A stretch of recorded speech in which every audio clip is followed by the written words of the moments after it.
I am delighted to welcome you to this event, which has been organized with the government of Samoa. I extend a special and warm welcome to the Prime Minister. The Foundation has had the great privilege of working alongside the Prime Minister's team in the lead up to the Commonwealth Heads of Governments meeting that will be held in Samoa in October this year. Our priorities align along many fronts, not least our joint commitment to climate justice, health justice, and the growth of strong and vibrant civil society. We also align in our commitment to world's smallest and most vulnerable states, advocating to make sure that their voices are heard when decisions that affect them are being made. Thank you all. I now pass to the Prime Minister of Samoa, Your Excellency. The floor is yours to address the meeting. Thank you. Thank you. Taro Falava, and good morning to you all. I'm very happy to be here with you today to open this side event, which has been co-organized by the Commonwealth Foundation and the Government of Samoa. The Foundation, of course, is the intergovernmental pillar of the Commonwealth with a specific mandate to advance the interests of Commonwealth civil society. Samoa is delighted to partner with the Foundation on this event. I intend to shape my brief opening remarks around why this topic, resilience in the face of climate change and health-induced impacts of climate change, why it matters so much to us and why it should matter to everyone. So we all know the facts. We know that small island developing states, of which Samoa is one, face a unique set of challenges. This group of countries is truly living on the front line of the climate crisis. For us, rising sea levels, extreme weather events, and changing precipitation patterns are not a future concern. They are here, and they are part of our lives. We also know that climate change we are experiencing doesn't just affect our weather systems, our oceans, our agriculture. It also affects the health of our people. UN scientists have issued a stark warning. We need to be prepared to handle an increase in the spread of infectious and non-communicable diseases, as well as heat-related illnesses and deaths.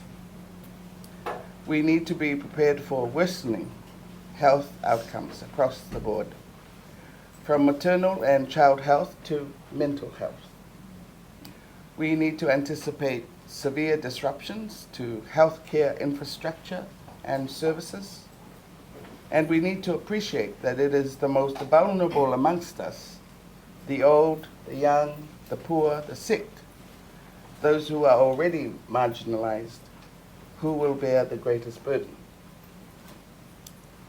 There are other factors that matter. For example, the fact that this crisis is not one that small island nations are responsible for. The total SIDS contribution to greenhouse gas emissions is less than 1%.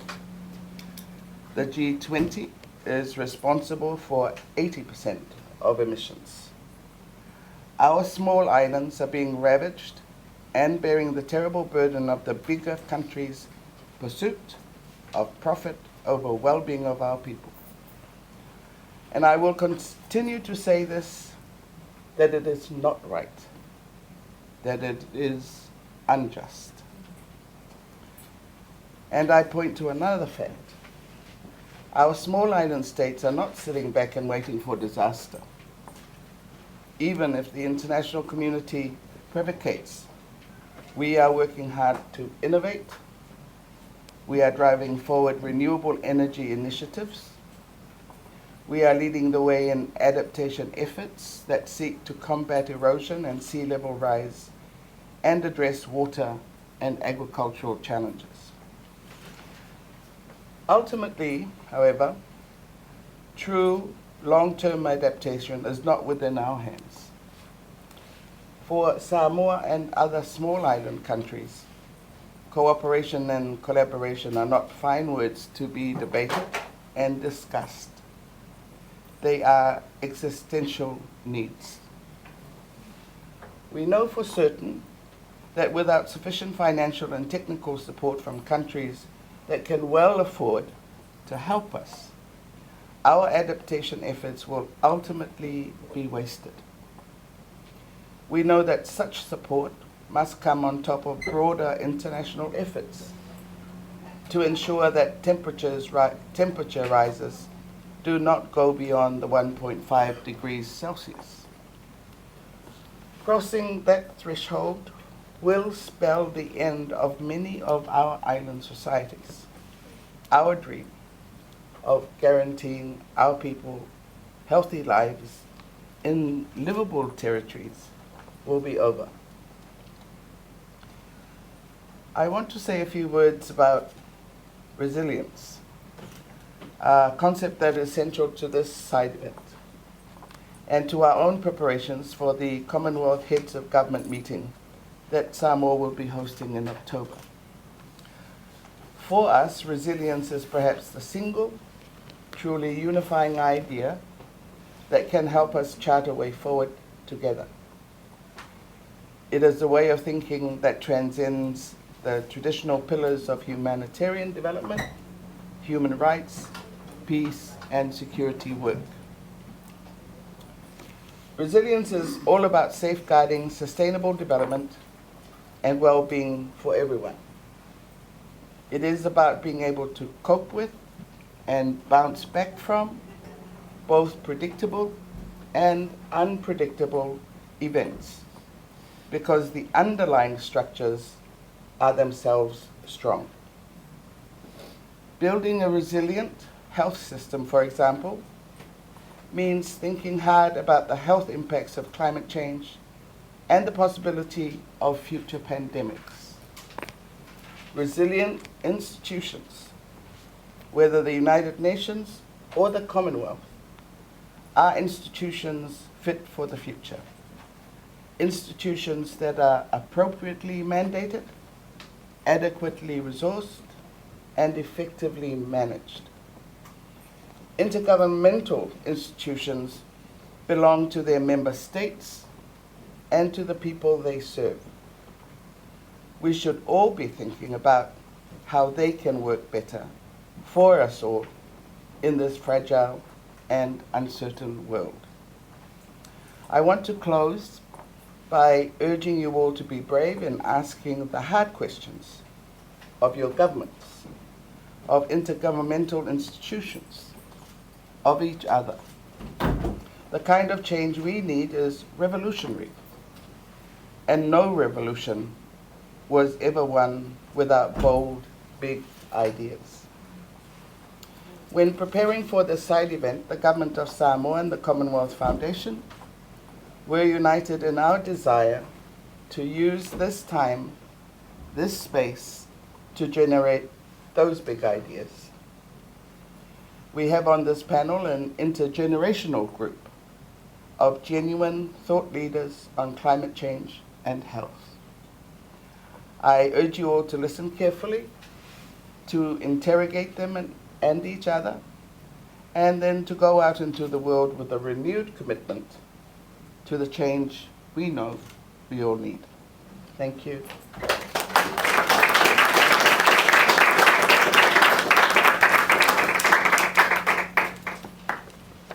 Thank you very much, Prime Minister. On behalf of everyone here, I thank you, Prime Minister, for your powerful and inspiring opening remarks. We look forward to embracing the challenges you've laid out and doing our bit. in our work for real and lasting change.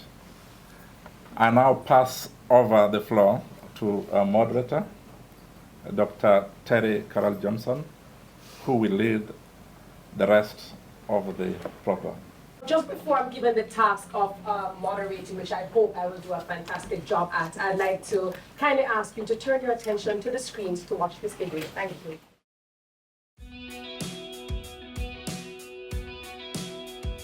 Health justice was the next topic of conversation.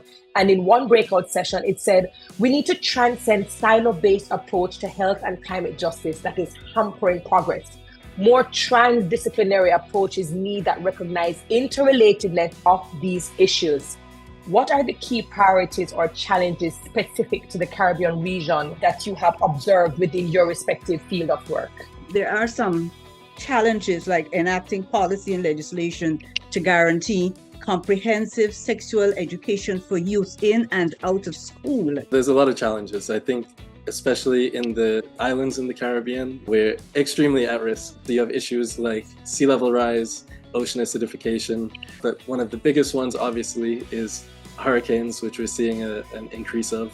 And then I think it's also a serious challenge trying to protect the natural buffers we have, such as the ocean and the forests, when we are in a global system trading these resources for material wealth. Shama, how do you ensure that nobody gets left behind? When it comes to the climate justice movement, is actually to integrate, to include the civil society at every stage of decision making. The power system in Mauritius, and I believe it's the same in other islands and countries as well, is that the power rests solely on the ministries, on the minister and the prime minister.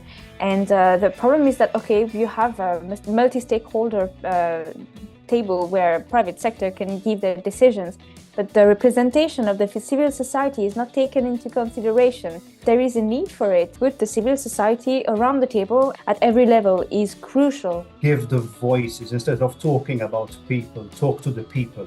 The media, we tend to speak to politicians, we speak to people who are doing some project, for example, about migration, which is a big issue back in my country. And we don't talk to the migrants themselves. Why are they moving out? You know, what is pushing them out? In my own news organization, we recently, for example, started tackling stories about climate affecting Malta. My own country is becoming like a desert. People need to understand at this rate, within 10, 20 years, us Maltese can be climate refugees ourselves. We are beginning to tackle the consequences of climate change, but not the cause, that is fossil fuels. The reality is that we continue to use and burn fossil fuels, which are intensifying the climate crisis. We have to have a just and equitable approach to move away from fossil fuels, and rich countries have to provide finance. There has been in the past few months, I think, much more attention by the IMF and the World Bank to the importance of raising taxes. And in fact, a report just came out last month by the IMF showing that most developing countries, for example, in the Commonwealth, they can raise taxes by at least 5 or 6% of GDP. Governments should respond to public pressure.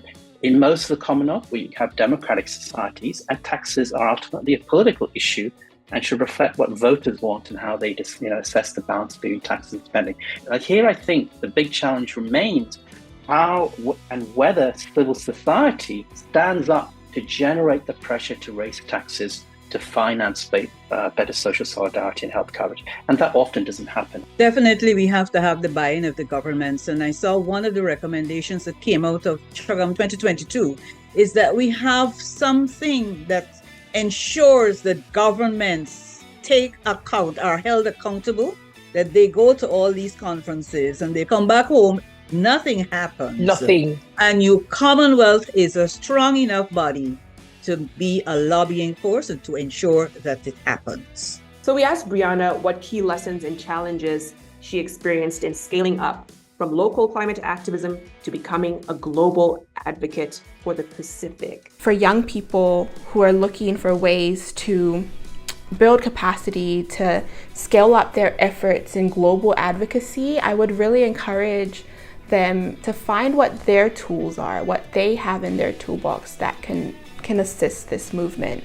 There is no right way. You will not please everyone. You will not please every government nor every organization. You can only do you.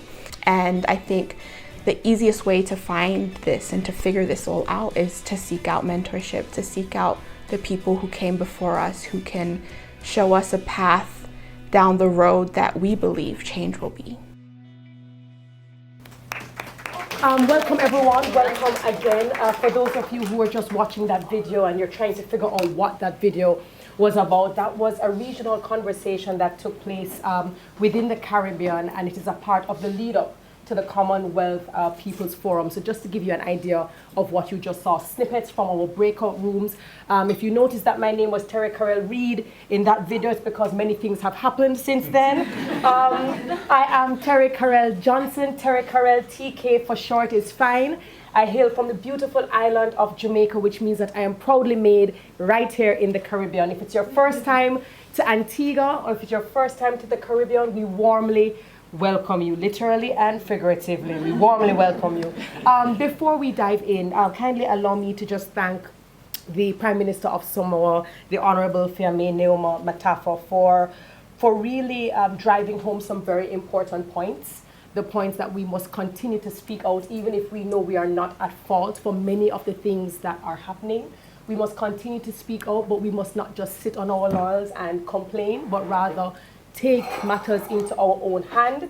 And that means that we need to ask hard questions, have difficult conversations, put our governments to task, and to have the bravery to also be a part of the change. So on behalf of everyone here, we thank the Prime Minister and the government of Samoa for their partnership in this side event, or as they say, fafatai? Fafatai. Now, as highlighted in the video that we just saw, this event forms part of the Commonwealth Foundation's ongoing conversations leading up to the Commonwealth People's Forum, which will take place alongside the Commonwealth Heads of Government meeting, or Shogum. I hear people using the shortened, the abbreviated version, and that is due to be hosted in Samoa in October of this year. Now, this side event contributes to the overall theme of SIDS4, which is charting the course toward resilient prosperity. And if you haven't already told by my jacket, that is what we're trying to do. We're looking at climate, we're looking at health, we're looking at wellness, we're looking at resilient prosperity, with a focus on one of the conference's main sub-themes, investing in human capital, addressing health crisis in SIDS, and building the potential of youth in SIDS. So when we look at some key current strategic focus areas of the Commonwealth Foundation, we look at health and climate justice, as well as freedom of expression. And these are some of the issues, that face SIDS and other Commonwealth countries. With relation to climate crisis, we realize that as it elevates, there is a direct impact to the physical as well as mental health of citizens, from the very young to the very old, as well as other vulnerable communities. When we look at health, we acknowledge and we understand that there are global health initiatives, such as the Global Fund to fight AIDS and tuberculosis and malaria. But in all the conversations and what we've been observing, we realize that there needs to be a shift from disease-specific support to now, how do we change our healthcare systems and infrastructures to better prepare us for pandemics and other challenges. Our youth, thank heavens, they are already taking up the baton to fight to restore the planetary as well as human health. And so it is our endeavor to continue to empower them to do so. So this side event will facilitate an intergenerational conversation, which is a nice way of saying some of the panelists will be very young, and some of us will be a little bit older. That's all it's saying. And we'll be discussing pressing health challenges linked to climate change faced by SIDS, and we will explore sustainable and actionable solutions that involve youth leaders and advocates. And given that out of the 39 SIDS, 24 are in fact part of the Commonwealth, we'd also like to discuss the Commonwealth's role when we look at international bodies and what they can do where health and climate resilience is concerned. With that being said, allow me to introduce and welcome our esteemed panelists. Hailing from the island of Soca, steel pan and doubles, that's Trinidad and Tobago. I welcome Dr. James Hospitalis, founder and managing director of Earth Medic. Kindly welcome him. Our Melanesian representative of 350.org, Pacific Climate Warriors Council of Elders and champion of ocean conservation, we welcome Alice Rambukawanga.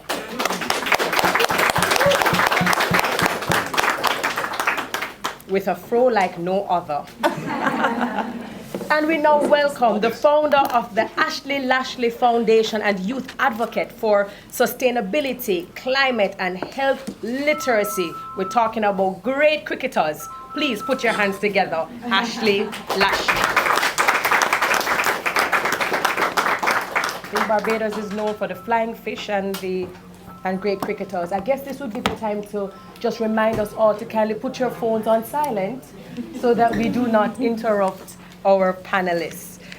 Then, again, we have the Twin Islands coming back here. Trinidad and Tobago, we welcome Deputy Chair of the Commonwealth Year of Youth Advisory Committee Chairperson of the Caribbean Regional Youth Council, Kendall Vincent.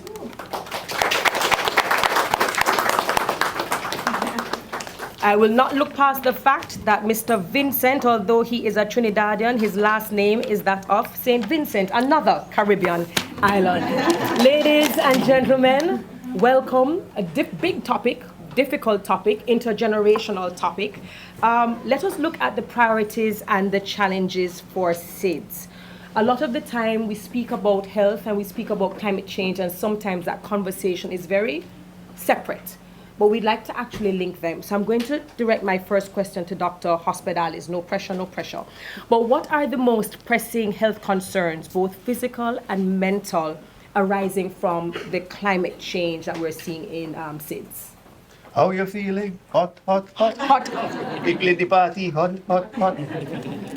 That's one of the top concerns. I think last year was a landmark year for everybody everywhere, and continues to be the heat. But thanks for that. I think the health impacts of climate change are ubiquitous, they're unrelenting, and they're unfair. And Prime Minister mentioned that earlier, in how they're distributed. People who are very young, people who are very old are more vulnerable to the impacts of climate change. The health system also gets affected by what's happening with the climate. So you could get demand surging and people get overwhelmed. You could get the determinants of health affected as water supply becomes compromised, either with drought or with flood. And you could get food supply compromised as month after month farmers lose their crops and then prices go up in the market. And who suffers? Low-income families that are barely managing to get out, and then they can't feed the children. And you can get service delivery challenges if you destroy the health facility as a result of a big hurricane or sea level rise. And we're seeing more of that with monster storms that we have these days. I used to be on the Caribbean Disaster Response Team, and storms have changed in how they behave. They are bigger, they intensify faster. So anybody here plays cricket? Watch cricket maybe? Watch cricket? You watch? All right, so you'll be familiar with the idea of a slow bowler, a spin bowler, and you have time to prepare. But imagine the slow bowler comes at you and delivers a ball at 100 miles an hour.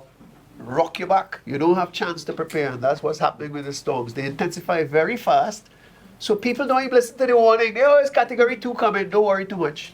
But then in the last 12 to 24 hours, it becomes category 5, and it overwhelms you. So they hit you harder, they're wetter, so there's more flooding and storm surge. So I've gone on a bit about that, but that's one of the real challenges that destroys health facilities. And later on, we can talk about what are the solutions to that. Now, I'm talking from a normative point of view. And as I say, I'm a health professional. I used to be the head of the Caribbean Public Health Agency, and now I run an NGO called Earth Medic to wake up the health professionals to this threat worldwide. I say normative because such surveys as we've done of people, everybody's heard the phrase climate change.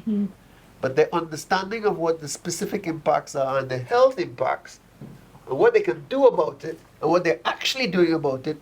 For example, beat the heat, paint the roof of your house white. How many houses in the Caribbean that are facing this extreme heat have a white roof on their house? Very, very few. Very few. So there's knowledge of the problem, but less and less understanding of what the impacts are and what action they can take. So I would offer that as an introductory comment on, what are some of the health concerns, and pass over. I think Ashley, you're supposed to bat next. Right, absolutely. So Ashley, based on what you have seen, your health literacy, your sustainability, your climate, you also represent youth leadership. What do you think are some of the pressing concerns, both physical and mental, that we're seeing in some of the communities and the populations that you are aware of? Yeah, thanks, Terry. So I remember when I first started my climate and health journey, I, as a young person, didn't understand the interconnectedness that climate change has with people's physical health and mental health. I remember growing up, and we often always hear, you don't want to get bitten by a mosquito because you can get sick. But I never understood that it's because of the changes within our temperatures and how water is being harvested, that as a result, how that interconnects to the impacts of people's health. So because of that, and then across the Caribbean region, 1 in every 3 young persons are either living with some form of obesity or overweight. And that in itself, when a disaster occurs, then Dr. Hospitalis spoke about the healthcare systems, then persons aren't able to get the medical supplies in which they require. So when we're talking about climate change and health, running a youth organization that is predominantly focused on climate and health, young persons are extremely fearful of their futures.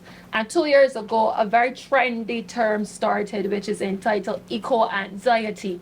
And eco-anxiety basically means that we are concerned, we are fearful, we are anxious about our future and future generations. And what can we do as young people to really ensure that future generations inherit a safer environment? A few days ago, we had the Children and Youth Action Summit prior to the CIS4 conference. And one of the key pillars on there, and I can show you guys our 10-year commitment of action declaration, is that of environmental integrity and planetary sustainability. And when it comes to creating healthier environments and safe environments for our children, our young persons have noted that they are invested in their own health, prioritizing mental health to their peers and fostering that healthcare system.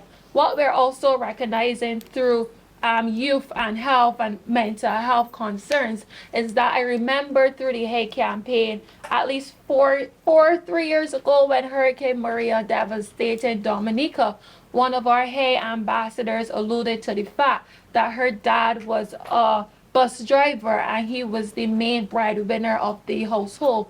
And after Hurricane Maria destroyed and devastated the country, that it left her dad unemployed, and it really had an impact on her family and her mental health. And it basically shows that the impact of the climate crisis is impacting on people's livelihoods, and we really need to take that I'm sure we'll talk about adaptation and mitigation further in the conversation, but we really need to ensure that there is the necessary psychosocial support for our young people, but people in general, because at the end of the day, all of us want to be in safe and healthy environments, and we don't like when our livelihoods are destroyed. I mean, myself as a young person, when a disaster occurs at home, or like there's a storm and I don't have access to my Netflix or my cellular device, then I am extremely annoyed. So when it looks at connectivity and mental health concerns, that I think digital technology and digital transformation is something that we also have to speak about when we're talking about mental well-being with young persons today. And I'll just pause there. Thank you. Did anyone else think, oh no, go right ahead, I'll allow you to applaud Ashley. Did anyone else thought that Ashley was going to say, she really, was frustrated because she couldn't contact like her friends and her family, and she just said, no, my Netflix, like don't play with my Netflix. It's something that she said very interestingly, and it's something that we have experienced in Jamaica, where our children are actually the ones that are doing a very good job at transforming the homes. And so for persons who have intergenerational homes, you have boomers, millennials, Gen Xers, Gen Zers, what they're finding is that the children who are learning about climate change and they're learning about our actions and recycling and reusing, they're the ones that we're using to go back to the homes. And it's the children who are saying, Mom, recycle. Mom, what about your actions? And so I don't think we should ever underestimate how our ambassadors can be extremely young but extremely effective. I'm going to come across to Alicia and Kendall because we just heard about some of the concerns, right? The eco-anxiety, we heard mention of obesity, non-communicable diseases. How do the unique geographical and climatic characteristics of SIDS contribute to the intersection of health and climate challenges? Alicia, you can go first. Thank you so much. When we're talking at this level, SIDS globally, one of the things we first have to recognize is sort of this triple planetary crisis that we have, okay? Climate change, biodiversity loss, and pollution. And those are big things that we're trying to manage at a global level. And then when we come to the Pacific, when we're thinking about interconnectedness, for us and the resources, the natural environment, it's right there and we use it every day. And so when there is a disaster, when something strikes those resources that we use, that's when we feel the impacts directly. The Prime Minister of Samoa had alluded to it: ocean, agriculture, health. Those are the main ways that they are connected. And for us, what's important to understand is that our communities rely directly on the environment. And when the environment is impacted, the people are impacted. And in a lot of this work, we look at these things as disconnected, theoretical up here, and we don't often have the conversations around how are the people being impacted. Mm-hmm. And for us in the Pacific, it's directly through disasters. Mm. Once a disaster strikes, it really shows that vulnerability. And communities are resilient, but once it's happening continuously, you have a Category 5 cyclone and a Category 3 and then another Category 5. We're in a perpetual state of having to be resilient, and it affects mental health. Mm-hmm. It affects communities. They continue to live in tents. They cannot rebuild their homes. There's mental health issues, just connecting with what my colleagues have also shared with women and children and youth. But another important one for us that I really also wanted to quickly share is that we also forget the men in these conversations, because for us, traditionally, the men are the providers. They're the ones who have to provide the home and the space in which the family lives, in which the community gathers. And when the homes are completely destroyed from a cyclone in the intense for years, that's our reality. Mm-hmm. It impacts them mentally, and it breeds a lot of these things like violence in the communities. There's a lot of these other issues that start to come up, and the social issues are vast, and we have not yet begun to really identify how they're all interconnected. But I quickly just wanted to share that and just pause as well to allow you to share. Thanks so much. Thank you for that, Alicia. I think most of my colleagues would have, gone through the impacts associated with, climate change and its impact on small island developing states. I just want to kind of shift our focus, looking at it. Of course, we know everything is dollars and cents. So definitely one of the key things, or one of the key issues affecting us is economic instability and climate sensitive sectors. Of course, we in the Caribbean depend highly or heavily on tourism and agriculture. And of course, we saw the ripple effect, of course, climate change and stuff would have had on these sectors. And of course, that affects the economic families, being able to provide. Of course, when we have the healthcare effects or impacts, that puts a strain on our limited human resources in terms of the healthcare system.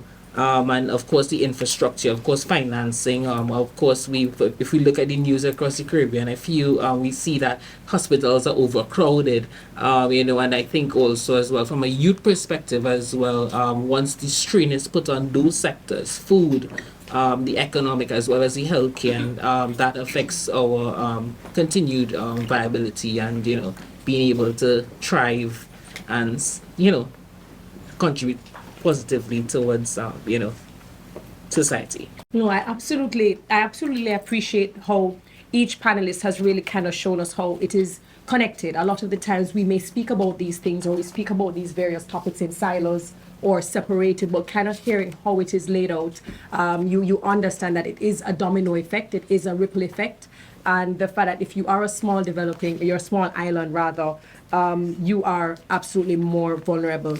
To Alice's credit, I actually appreciate her pulling out mental health in our men, where in a lot of our small island development states, there is still a stigma attached to mental health and masculinity, and the fact that many of them will suffer in silence. And as Alice pointed out, we do see increased incidences in domestic violence and other kinds of violence. And so it cannot be approached in just one way, but it is very layered, multi-layered. And I absolutely appreciate the fact that you are pointing out and you guys are taking out different areas that are all connected. So we know about the challenges, we know how they manifest themselves. So I guess for those of us who are in the space, those of us who are learning, the question is, well, what's being done?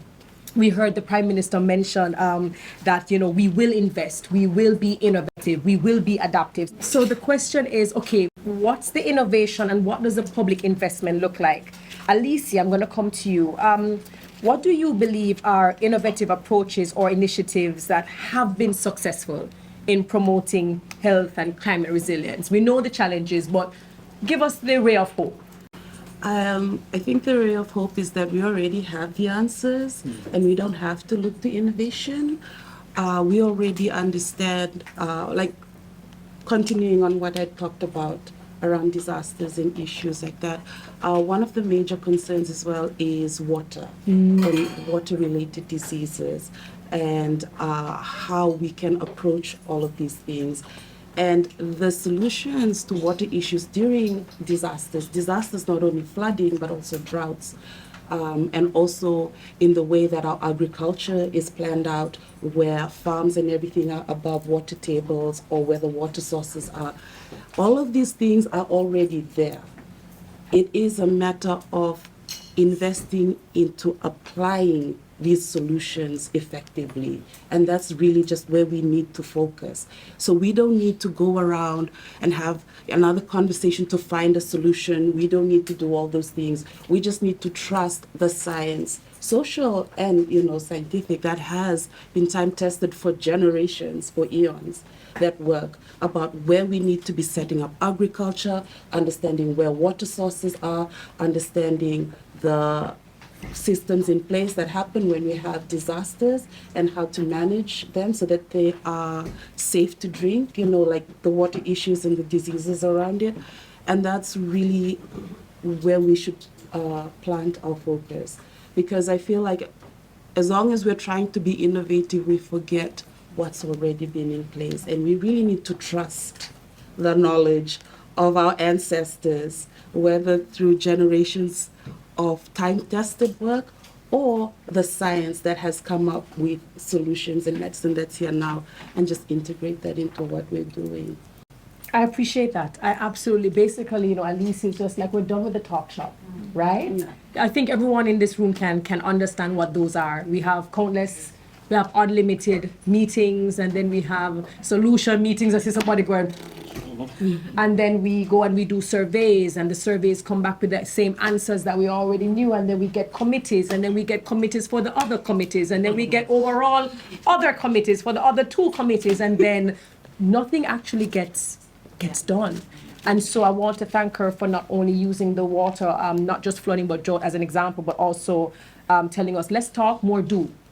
We have the data, let's talk, more do. Dr. Hospitalis, I'm coming across to you. Are there positive examples of investment in sustainable infrastructure development for healthcare systems? We understand it's a very delicate, vulnerable area, but where are the examples that we can say, all right, not doing too badly, we're getting there? Thanks for that. Well, I think one of the areas to focus on is the health system. It should be a national priority to have a climate resilient health system. That has many parts to it. And one of the key parts is actually the infrastructure, the facilities, because the last thing you need after a big event is that the health facility is also badly damaged and not functioning. And one of the answers to that is an innovation. That's must be acceptable about, too. about 20 years ago, seeing the ever-increasing violence and the storms that we face. Pan American Health launched a program for safe hospitals and came up with a hospital safety index that looks at the structural and non-structural aspects of the facility. And then about 10 years ago, grafted onto that was green considerations, renewable energy, rainwater harvesting, and so on. And the gold standard for that is an A on safety and 70% on your renewable. Because if you have, for example, a renewable energy system in your hospital, you're going to be more resilient in the face of damage. Over the 7-year period, funded by the British government, UK Foreign Commonwealth Development Office, and countries themselves, a big program took place to assess and retrofit 54 facilities in the Caribbean to that climate smart level so that they're safer, greener, and more resilient. And that was Belize, Dominica, Grenada, Guyana, Jamaica, St. Lucia, and St. Vincent and the Grenadines. Now, 54 health facilities retrofitted that way is great, but we got about 600 or 700 health facilities just in the English-speaking Caribbean. So we've done about 10% of what needs to be done. So my vision is, how do we get from 50 to 500 by 2030? And how much are we talking about in terms of moolah? For the 50 that have been done so far, the project cost was 56 million US. So we need $1 billion here to step up. One of those people who own an island in the Bahamas, like Tyler Perry or Aga Khan or Nicolas Cage. You know those names, right? Put $1 billion on the table, and then at about $1 million each, $2 million for the bigger ones, we can by 2030 get the vast majority of the health facilities climate smart and able to withstand a hurricane, able to withstand some of the problems that they face. In addition, reduce their carbon footprint, because the health system produces about 5% of global carbon emissions. So that whole area needs, that project I just mentioned actually has not been published in literature. As a segue for me to talk about something that's a bee in my bonnet that we actually need to document better. We've come out with a research agenda for climate and health in the Caribbean. It's the first comprehensive such research agenda. Tells you what's happening now and what needs to happen to get into a better place, to be more resilient, to adapt, and to mitigate. I see a couple of my colleagues here who are working on that from UE. So that is kind of a long answer, but there are some positive infrastructural things that have happened. I think this afternoon, PAHO has a session that is going to focus on some of the country examples of that smarter health system. We really need to scale up smarter health facilities. It's kind of a no-brainer. As I said at the beginning, the last thing you need after a big disaster is that the health facility is also badly damaged. Let me just ask a question before I head over to Ashley. How much of the buy-in do we get from the medical practitioners, the heads, the chief medical officers? Because sometimes people on the outside get it, but sometimes it's very hard to get the persons on the inside. So I just kind of want to understand, are we getting the buy-in from the inside out? You asked me a question that a couple of years ago I would have had a hard time answering because I was in a public international institution. But now I'm in civil society. Go for it. We're not there yet. I met with the president of a medical and dental association a week before last, and she said, Doc, I believe you, but my doctors in the association, they don't understand this yet. They don't understand how climate is affecting health, although they are seeing the consequences of it every day in the office, every day in the surgical theater, every day in the accident and emergency. More Sahara dust, more asthma, more heat, more cardiovascular emissions, and so on. Dengue, more rain, more heat, more mosquitoes, more dengue. But people don't see those connections. We need to help them make it. And at the level of the policy advisors, which are the chief medical officers, a group that I worked with for many, many years, we also still have a ways to go. People still don't get it in joining up the dots, in understanding what is upon us, but also understanding the opportunity that climate change represents to make the kind of changes we need in the health system so it's better for people. And better for the staff. One of the things that happens after a big climate disaster is we lose staff. British Virgin Islands, after Hurricane Maria, the chief medical officer said, James, I don't know what to do. About 40% of my public health inspectors gone, they migrate, they leave. Because their houses were destroyed, their families were in a bad way. So this kind of investment is needed so that staff have safer conditions as well as patients. I appreciate that. We're looking at collaboration, partnership, public-private, but we're also looking for increase in awareness, even for the persons who are at the top, which I think we sometimes assume that because they're at the top, they're highly educated and usually very connected. We assume that they give you the buy-in. I appreciate that. Ashley, what opportunities, because we're also speaking about the youngsters, right? And we want to always bring in youth leadership and what are young people thinking and where are their roles for opportunities to lead. What opportunities are there for young leaders to drive meaningful change in addressing climate-induced health challenges in SIDS? And of course, Kendall, you can always jump in if you will. So, if time would allow, before I get there, I just want to mention Dr. Hospitalis would have spoke on the health care sector. But I think one thing when we're addressing climate and health that a lot of us forget to mention is our school systems. And a lot of schools are being used as hurricane shelters. And there needs to be greater investment in climate smart technologies and climate smart infrastructure within our school sector. Because at the end of the day, when a disaster occurs, then it puts our children and young people out of access to adequate education. And we already saw what the COVID-19 pandemic did to our overall educational sector.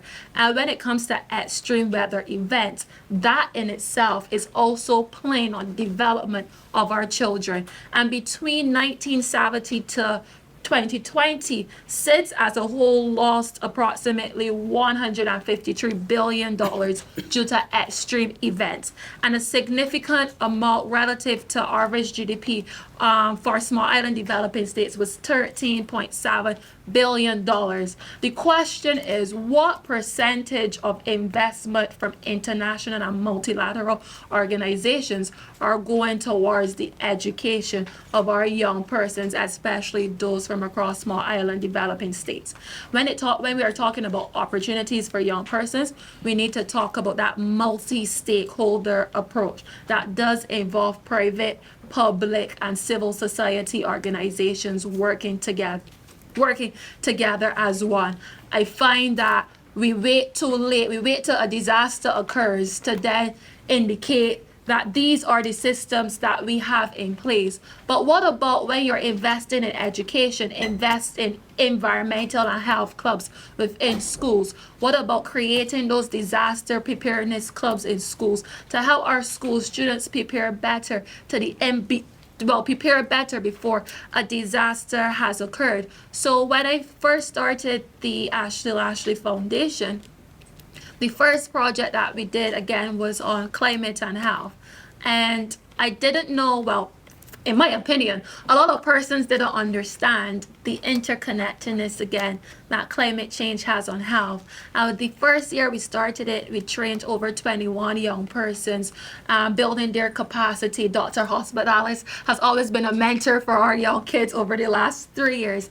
But to date, we've recognized that it has become such a big topic on the minds of young people. How can we ensure that every child inherits a safe, a healthy, and a prosperous environment? So to date, 3 years later, we've trained over 200 young persons globally to advocate for the necessary climate and health justice. When we're talking about young people as well, you spoke about innovation, but our young persons have so many different innovative ideas that they constantly produce. And it also goes back to mentorship opportunities that are needed for young persons within the climate and health sector. So one of the programs in which we embarked upon was that of the Hague Global Climate Fund, where we reached out to a wide variety of donors and we released a call to young persons to create climate and health projects within their communities. And funny enough, the first year that we did it, we got over 1,400 applications from young persons globally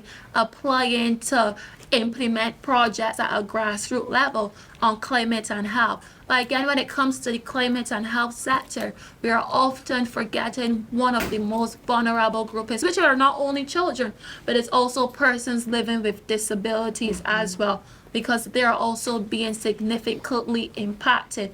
And then policies are not inclusive enough to integrate them into the full conversation on health equity. So more opportunities definitely need to be provided to young persons, mentorship opportunities, internship opportunities, but also training more young persons within the medical sector to actually be advocates for climate and health justice. One of our other programs, and you mentioned it earlier, Terry, which we started in Barbados, is that of an eco-fit youth program, where we go around to different primary schools and talk to kids about what it means to maintain a healthy environment, what it means to maintain a healthy lifestyle, and then we've partnered with different fitness gurus to get them active in some form of physical activity. So I remember one day we went into one of the primary schools in Barbados, and we asked a kid to basically tell us what is the meaning of recycling and give us some examples. And she said, "Hi, Mom. I make sure when my mom is going to the supermarket, I tell her not to use any plastic bags. Let's take a plastic bag from at home." So our kids are aware of the 3R concept, which is interconnected to healthy environments. So again, it goes back to the investment one in us as young people and our programs and projects to more opportunities within mentorship and internship programs as well. So I'll pause there. And also creating environment for those ideas to be generated and to be heard. Kendall. So I think Ashley would have mentioned a lot of salient points where I always use every platform, every opportunity that I have to talk about the issue. SDG 17, that is very close and dear to my heart, which talks about partnership for the achievement of the sustainable development goals, and understanding that while sometimes we depend on governments and investors, I think if we pull together our collective strengths in the room here, whether we're working in academic, civil society, different, I think we all have ideas, we all have, resources, and that resources doesn't have to be financial, it can be technical, it can be, and I feel like so much times as, persons who are involved in development work, there's not enough partnerships and effective collaboration. So what you have sometimes is that, we do things to see that my organization, we want to take ownership or, stake claim to it. And therefore, what is the wider picture? What is the wider issue that we're trying to address, which is climate change, which affects our collective, being. And I think we can create a greater level of impact and sustainability, and of course, help strengthen resilience if we, we do that part the more. And, I think, that is something that the Caribbean Regional Youth Council, we've been partnering with the Caribbean Climate Justice Project, and we've been, supporting as much as possible, even the consultation process leading up to the small island. What we've been hearing from our young persons in those 7 or 8 countries and the regional consultation that we did, a lot of young persons are saying that they have innovative ideas, as Ashley would have mentioned. But of course, what we recognize is that those innovative ideas, for it to be fostered and realized, it means that there has to be some level of, investment, yes, but also collaboration and support. I appreciate that. Listening to you, Kendall, speak reminds me of the quote that says, if you want to go fast, you go alone. But if you want to go far, we go together. Sometimes we don't have to reinvent the wheel. Sometimes we don't have all the answers. But if we reach across the aisle or we touch someone else who has the answers, then of course we can galvanize and we can move so much further. Ashley, I want to actually thank you so very much for the point in terms of persons with disabilities. Just this year, I started my foundation, the Open Door Jamaica Foundation, and it is really only for children and young people with disabilities, because by right, they are actually in the most vulnerable groups in all societies. And in a lot of the conversations, where do they fall? And are we looking at infrastructure that is inclusive for them, children as well as older persons? So I actually want to thank Ashley very much for making that a part of this conversation, because they can't be left. I just want to pick up on that on a good practice that I've seen in the island of Tobago. And that is where people with disabilities, or if you have diabetes and you're on insulin, either in the community center or in the health center, you can register. And that information is on a confidential database shared between the Emergency Management Agency and the Health Authority in the event of a disaster, which is almost every year with the floods. They know in advance who's going to need medevac, who will need insulin, if there's a landslide, so there is much better preparation, and it focuses on people with disabilities and people who have chronic health conditions. Oh, I appreciate that. Certainly, I hope when we all go back to our other communities in our own countries, if that is not something that our countries are already doing, that it is something that we can absolutely recommend as well as implement. So we moved through the challenges, the priorities. We kind of looked at, innovation, public investment, implementation in certain areas. Let us look at the role of the Commonwealth, especially when we mentioned out of the 39, 24 are in fact Commonwealth. And this question is for each of our panelists. What role can regional organizations and international bodies, such as, for example, the Commonwealth, play in supporting young people in SIDS in their efforts to address the interconnected challenges of health and climate? Anyone can go. Do I start with Kendall? Sure. Or let me go with Kendall and I move this way. So for those of, the Commonwealth this year has declared, coming out of CHOGM 2022 in Rwanda, would have declared 2023 to 2024 the Commonwealth Year of Youth. And what that provided is an opportunity for us to really amplify all the work and the advocacy around young people and young people's issues. And through this dynamic platform that I've had the privilege to serve as deputy co-chair, and heading in straight to CHOGM coming up, one of the key things is that, the organizations such as the Commonwealth and the Commonwealth Foundation not just only provide grants, support through grants, but it also creates a mechanism where young people can come together, and collaborate, as I would have spoken before. There has been a lot of capacity building opportunities that would have been provided, of course, across the small island developing states, which makes up a significant part of Commonwealth. So I think in terms of how these organizations, I think funding, you can never stop, getting more funding. But I just want to not just speak to, I want to recognize that significant work and investment has been done, providing opportunities such as myself and other young persons to be part of these opportunities here, to engage with various stakeholders. That is a significant investment, and I want to recognize that investment, but also say that, of course, more funding for grassroots organizations or young persons who are not in these routes is one of the other ways that regional organizations as well as international organizations can support young persons. Well said. Ashley? Well, we all know funding is that number one thing. So to add on from that, I would say advocacy and communications. I believe that the Commonwealth Foundation is in a pivotal position to act and release campaigns on climate change and health with youth integration. So I guess that is what I would add, and also maybe doing a digital marketing campaign with different young persons from across small island developing states to really empower their voices on the issues that are affecting them on climate and health, and plus funding, which Kendall would have mentioned. All right, so I'm hearing funding, advocacy, communication, campaigns, increased awareness, digital marketing. Alisi? Thank you. A couple of months ago, I was at the Pacific Youth Council convening.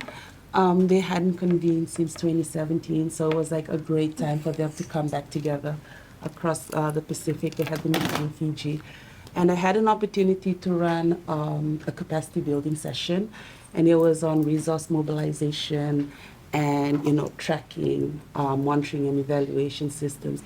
And a big chunk of the conversation was also on recognizing non-financial resources and how we help to elevate each other.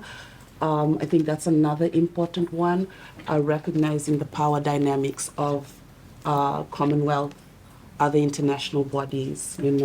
There's always that level of North versus South that's ever present that we also need to acknowledge and recognize when we're having these discussions, and how when you recognize your power and your privilege, you can use it in a way to empower and get privilege for others, rather than being overbearing and overpowering in the spaces that you walk into.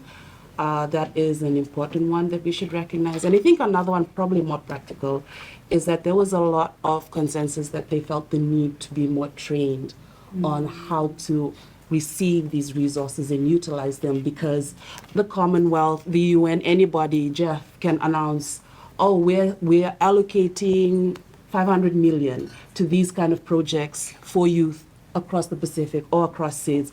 But if they don't have the capacity, if they don't have the systems to be able to utilize this funding, then it's really just, another announcement that comes and goes. And second to that is sometimes maybe it's not about capacity building for these countries, but changing the structures and systems of allocating the resources so that it matches how the structures and systems exist in SIDS and Pacific Island countries. So it really needs to be a back and forth and not us constantly having to jump through loopholes to reach the help that we need or the resources that matter for, young people. Absolutely. Thank you for that. Fantastic. Dr. Hospitalis, what say you? Thanks. Well, I want to take us back in time 15 years. See, this is intergenerational. 15 years ago, we were tackling a problem called non-communicable diseases in the world. Yes. And the Caribbean held the first summit of heads of state in 2007. It was in Port of Spain, chaired by Prime Minister Denzel Douglas from St. Kitts and Nevis. And the role that the Commonwealth played subsequently in elevating that issue to global attention is an example of the role that the Commonwealth and the Commonwealth Foundation in particular can play going forward with this challenge that we face. So how do we change this world? Because that's what we're talking about. We're not talking about one small program in one country or even a big program in several countries. We're talking about changing the world. Or we're all in a very bad place. We're in a bad place now, but we're going to be in a much worse place. So how can the Commonwealth, which is kind of your question, play a role in that? And what happened was that the advocacy went from the Caribbean, it went to the Summit of the Americas. I was working in Pan American Health at the time. I had a little hand in getting the right phrases on the deck. And then it went to the Commonwealth. It went to CHOGM. And from there it went to the United Nations in New York. So over the period of about 2 years, you saw that the Commonwealth, as a bully pulpit, was playing a very important role. Now fast forward to today where we're facing climate change, and mention has been made of things like digital advocacy. I think that's part of where we need to go because I'm in civil society, I can be provocative, governments and companies are failing us. Governments and companies are failing people in this world, all life in this world. Because we look at the chart of carbon dioxide, I don't know if you've ever looked at it, concentration of carbon dioxide is going up in a straight line for the last 27, 28 years. So you could conclude, if you wanted to do some spurious statistics, that the COPs contribute to carbon dioxide increasing in the atmosphere. Because as the COP number goes up, 24, 25, the carbon dioxide, it shows no sign of coming down. We need to do something very different, very major, very attention grabbing. And I think a digital campaign, for example, to raise 1 billion tech signatures of support from around the world, and a number of other ways involving the mobile phone operators, involving relative good parts of civil society, good companies, the insurance companies, they're all dying from this. A friend of mine who's a chair and a board member of several of the big Trans-Caribbean insurance companies said, James, I don't know what we're going to do. They pay out for floods and they pay out for vehicle damage in the last few years, which is drowning in claims. So if we put the price of the product up, then people won't buy insurance, and then when they get hit, they're in a really bad place because there's no insurance. So I think the Commonwealth and the Commonwealth Foundation, with its link to civil society, has, I believe, is going to be one of the keys to unlocking a better future. And there is some historical reason for it. And then the last thing I'll say is in 2011, we did a Get the Message campaign in the Caribbean. We raised 500,000 signatures. We got B-Mobile and Digicel to cooperate to permit free texting across national boundaries. So, as Alicia said, we did it before, so all we have to do is take it to scale. We have to take it to scale, and the Commonwealth Foundation can play an important role in that. Thank you, I appreciate that. And for persons who may, he mentioned B-Mobile and for example, Digicel for other persons in different territories, they're like, what's that? Those are our telecoms, our major telecom entities, but they're huge competitors. And so what Dr. Hospitalis was saying is if in 2011 we were able to get these two huge competitors to kind of say, you know what, this is not about you or it's about me, it's about us working together, then we can certainly do it again. Now, we had our discussion. I asked the questions. Our panelists were gracious enough to kind of give us some insights based on their experiences and what they know. However, we do want to invite you in. We want to get your questions. Maybe there's a comment. Maybe there is something that you are doing or an entity or something happening in your country or community that maybe adds to this discussion. We have a standing mic here, and don't be afraid. I promise you, this is a safe space. There's no such thing as a stupid question. We're all here to learn. So at this time, I'm going to turn it around, and this is going to be our question and answer. Oh, absolutely. We want to see you. You can tell us who you are, maybe where you're from, and you can direct. Oh, he's Thank you. Yeah. Well, I could stay here all day. I think this is an absolutely fascinating well, maybe it's too hot to stay here all day, but it's a wonderful conversation. Thank you all very much. It's been amazing. I'm Jonathan. I'm the head of UNICEF in the Pacific, and we've been preparing for the Children and Youth Action Summit that Ashley has worked so wonderfully on. And I'd encourage you all to look at the commitment to action that the children have delivered, and take one of those, and that's been adopted by the SIDS4 as well, and there's a lot of good ideas in there that we need to move forward. When we were preparing for the Children and Youth Action Summit, we had a conversation with young people from around the world in many different countries. We had 39 countries represented in the summit itself, and several things that they kept raising again and again as a result of climate and so on, the challenges that they face. Mental health. And we're not good enough at dealing with it. This is something that UNICEF does a lot of work on, mental health and psychosocial, but in most countries in the Pacific, we don't even have social workers. We don't have people that are trained in dealing with those stresses. In Palau, for example, a small country in the North Pacific, we have very, very high rates of teen suicide, and most of them, as you mentioned, are boys. But we haven't really identified the drivers, the causes of that, and what we can do about it. Migration was another one, huge issue in the Pacific, as the skilled workforce has left. And that includes health workers, that includes teachers. And those being left behind are children, the disabled, the elderly, those that can't move. And that puts children especially, makes them even more vulnerable, because they're being raised by their non-birth parents, they're left out in the community, there are serious child protection issues and violence issues that have increased as a result of the climate crisis. And finally, I could mention many others, but NCDs, the triple burden of malnutrition, not just obesity and overweight, but stunting in some countries, micronutrient deficiencies in other countries, a destruction of agricultural land, and an inability to then grow healthy produce means more importation of food, but it's poor quality food, really poor quality food, and the governments are not legislating against it. It's much, much cheaper to buy noodles in the market in the South Pacific, in the Pacific, than it is to go and buy healthy food in the market. So, and that has a big impact on NCDs among young people. And finally, sugary drinks, a huge issue in the Pacific. It's cheaper to drink a certain type of brown fizzy liquid that everybody is familiar with than it is to buy Fiji water. Why?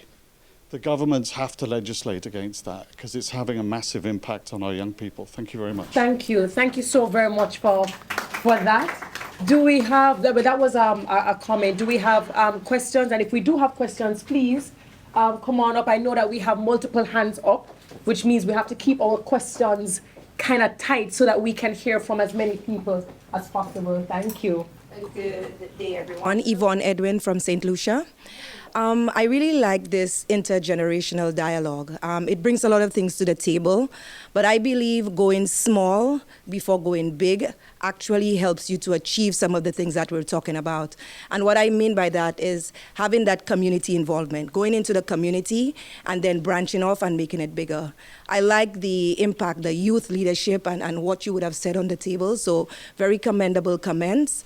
But I think once we continue to drive this through small, going large, it could help the process. And this is what I wanted to contribute. Community involvement, collaboration. There are always entities, and whether we call them committees, already in these communities. We need to collaborate and partner. And finally, what's done to nature is done to us all, and we need to find a way to weave ourselves into this. Oh, thank you so very much. I absolutely love that collaboration in community. We do have community leaders who have huge impact and influence, and if we can partner with them, why not? Please go right ahead. Hi, so I just have a quick question. Khadija from Trinidad and Tobago, double steel pan, etc. Yeah. And Ashley would have mentioned eco-anxiety earlier, and I do a lot of work with young people in the region as well, and I just want any ideas, any tips that you guys have for like how to deal with developing programs and incorporate eco-anxiety and eco-trauma as well, because those are some big things coming up. So any advice? Thank you so very much for that question. So we're talking about eco-anxiety, our youth. Any tips for starting programs, even for those who want to start off in their communities?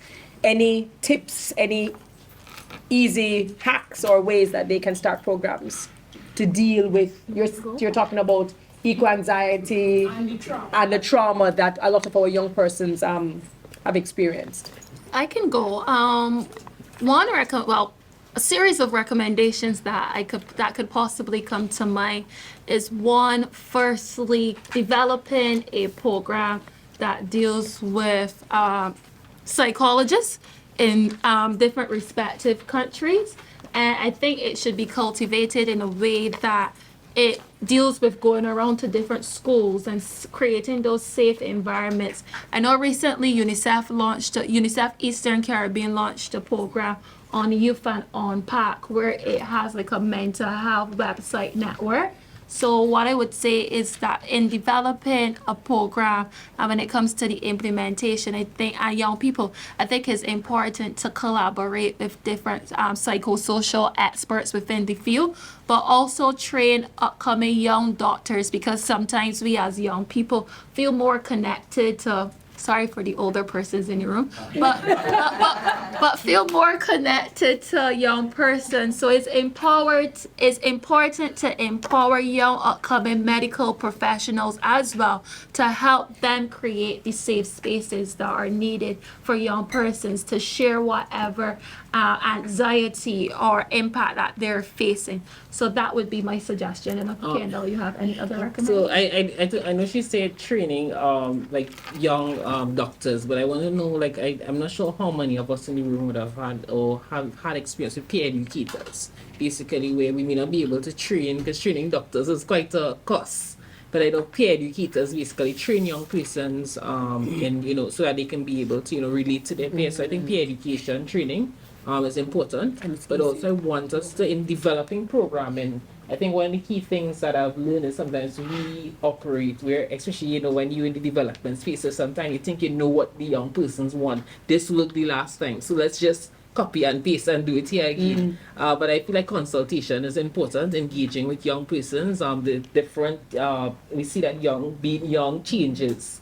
So I think consultation, you always have to have that converse, and consultation doesn't necessarily mean that we put up a big banner and we call them to a town hall. It means engaging young persons in their spaces, whether it be on the court, on the block, as we know it some ways in the Caribbean. So in terms of engaging with young persons in their spaces, and it can be informal conversations or interactions, so I feel like consultation is important.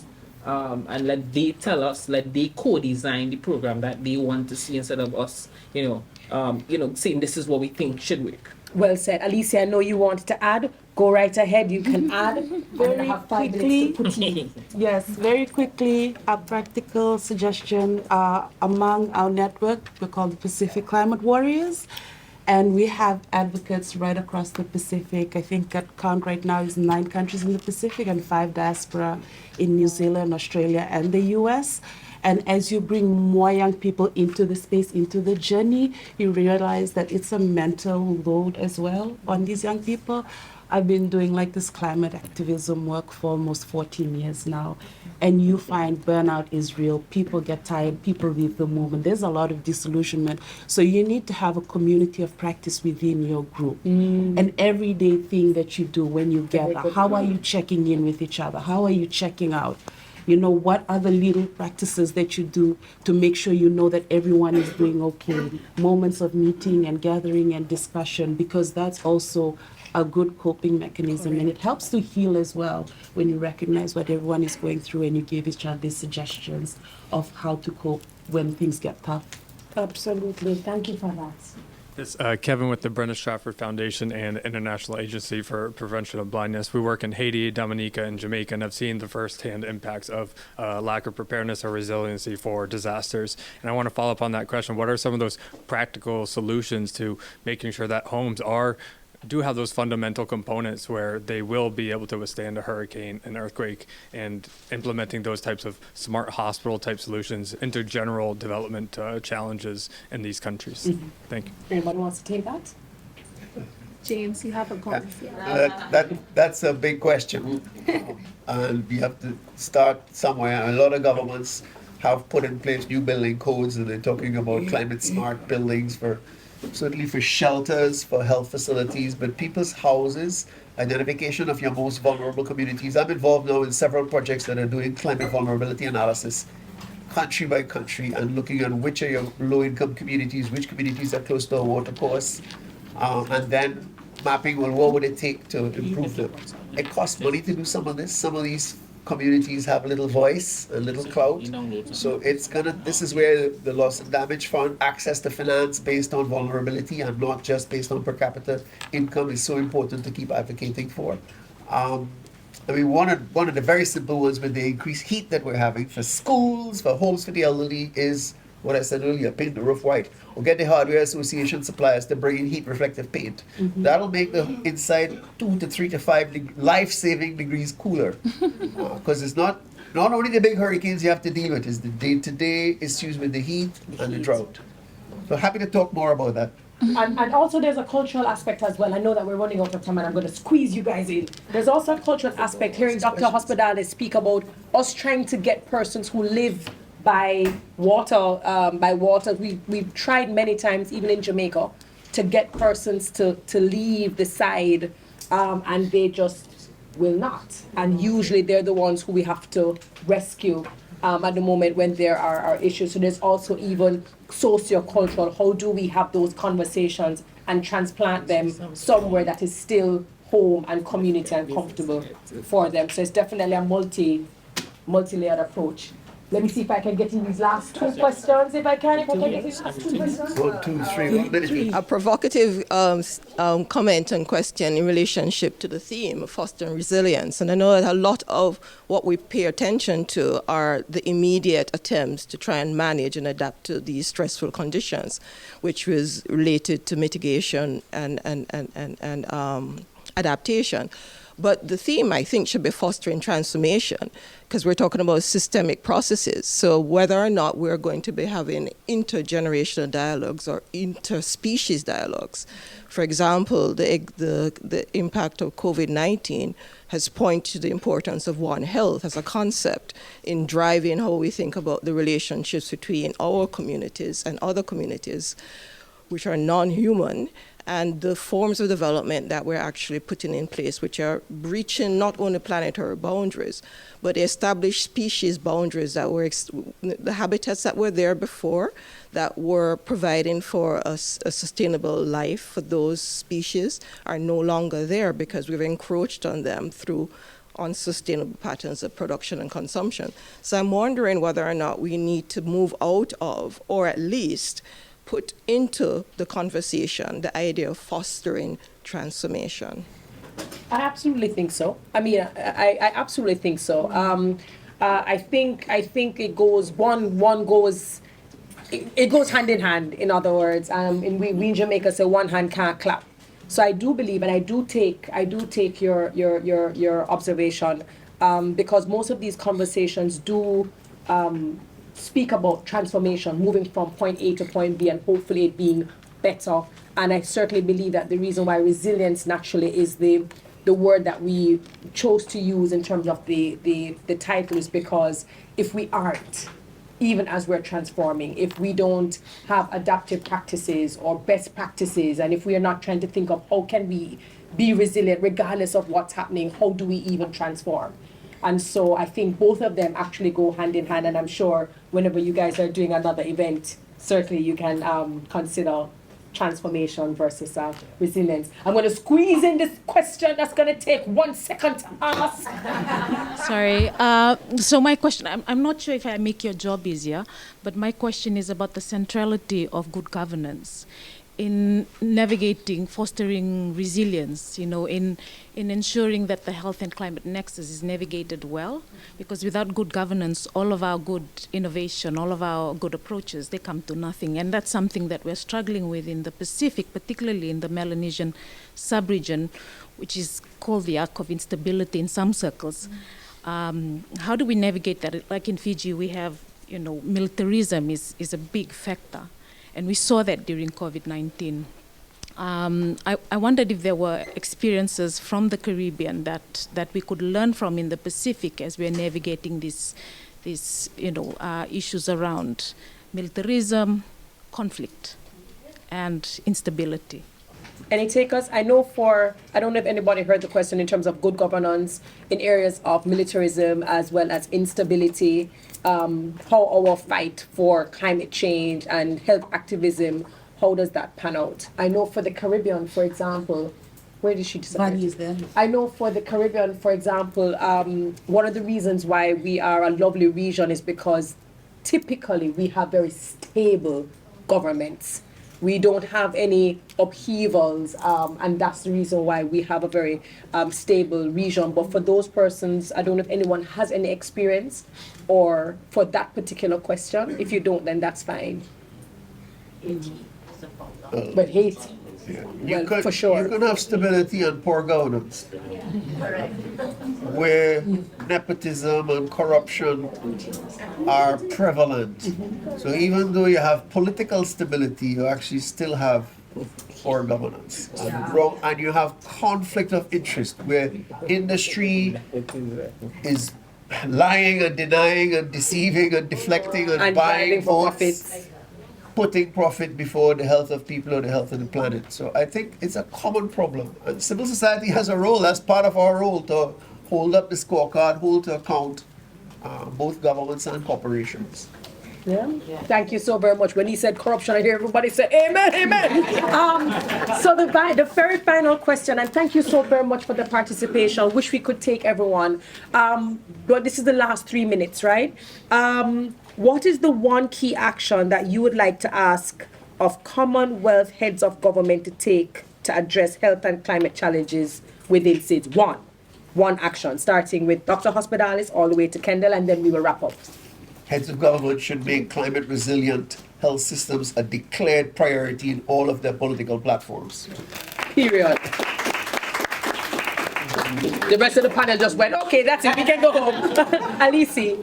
Heads of government should recognize the root cause of anthropogenic climate change is fossil fuel use. And there should be more political will and push towards moving away from fossil fuels and just transition to other solutions for energy for us. Absolutely. Push, and we're going to apply the pressure. Ashley.